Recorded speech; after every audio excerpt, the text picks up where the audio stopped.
Hello everyone, and welcome back to my channel. My name is Dr. Stephen Roth, and I'm a board-certified oral and maxillofacial pathologist. Every October, I like to delve into a spooky topic relevant to oral pathology. This year, I'll be covering something truly horrifying. Could the latest threat be coming from inside your own home? But first, a quick disclaimer that all opinions expressed in this video are mine and mine alone, and do not represent any organization that may employ me or that I may belong to, and that this video is for educational purposes only and should not serve as medical advice. Should you have any questions or concerns about your oral or systemic health, please see your nearest oral or systemic healthcare provider. And with that being said, let's get into today's video. Pets. Animals that we invite into our own homes as companions.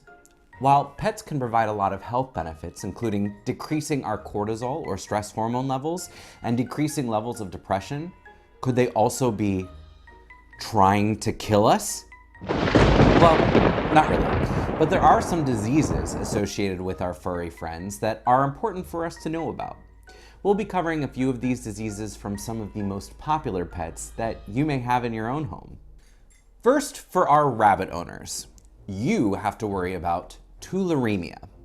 While Tularemia can be transmitted from a number of animals, rabbits are the most famous association. In fact, the colloquial name for this disease is rabbit fever.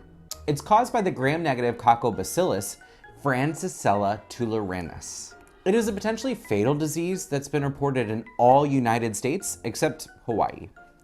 Common symptoms include fever, headache, malaise, and myalgias. A cutaneous ulcer or eschar is classic for tularemia, but not always present. Doxycycline is the first-line therapy for mild symptoms, while streptomycin is used in more severe illnesses.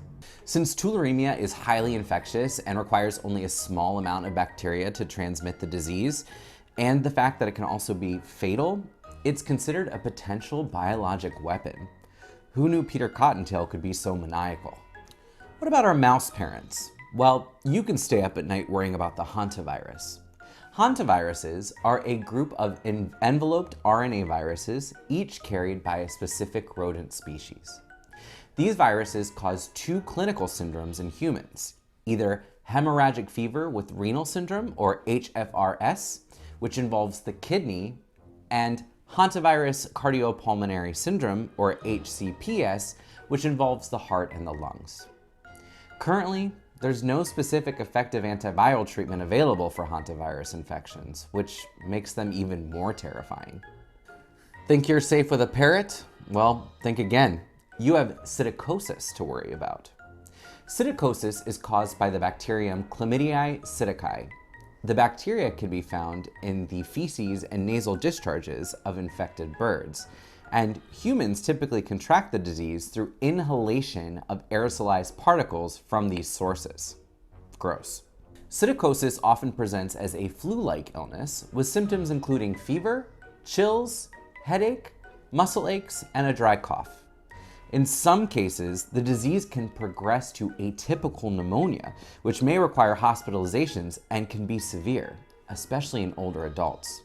Rarely, pregnant women exposed to this bacteria can contract gestational psittacosis, which can lead to sepsis, placental insufficiency, premature birth, or even miscarriage.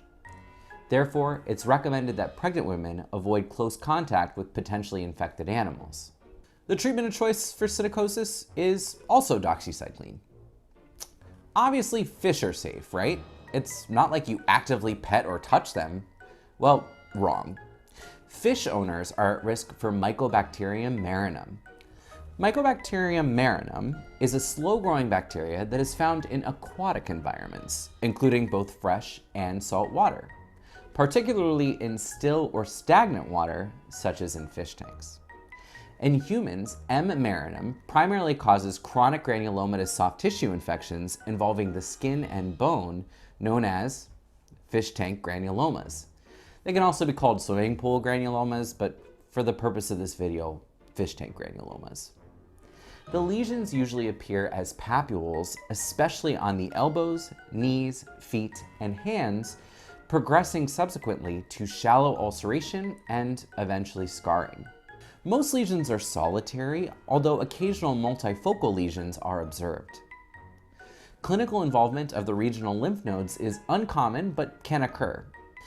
Infection occurs through the skin, where either previous cuts become contaminated while cleaning freshwater fish tanks, or by scratches or puncture wounds from either saltwater fish, fins, or tank decorations.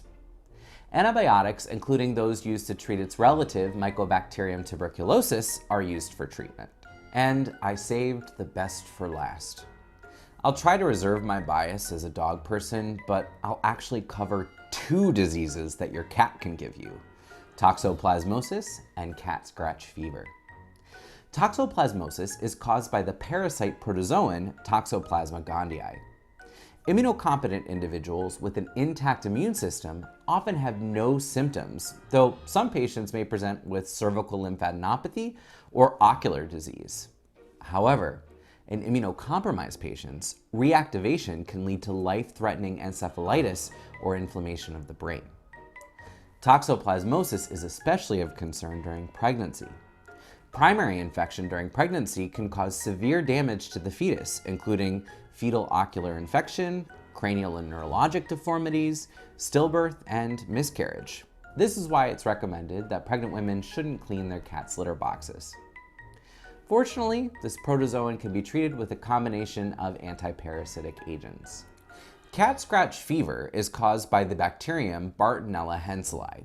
It is typically transmitted to humans through scratches or bites from infected cats. Most of the time, cat scratch presents with regional lymphadenopathy or swollen lymph nodes, fever, and a skin papule at the site of the scratch or bite. Atypical presentations involving the eye or the nervous system can occur, but more rarely. Occasionally, these involve lymph nodes are biopsied or entirely removed. On histology, you can see stellate or star-shaped necrosis surrounded by histiocytes. A Wharton starry stain or a stain directed against the Bartonella henselae bacteria can be used to identify the organisms in the tissue.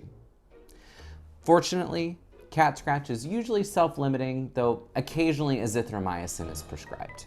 So, there you have it. Truly terrifying agents of death and diseases may be living within your home. It may be wise to sleep with one eye open, ever ready for these zoonotic infections. Brutus and I both wish you a very happy Halloween, and if you know someone that may enjoy this video, please share it with them. While you're at it, be sure to like this video and subscribe if you haven't done so already, so we can warn as many people as possible about the dangers of pet ownership. I apologize for all of those bacterias and viruses that I probably mispronounced, but thanks again for watching, be well, and happy Halloween.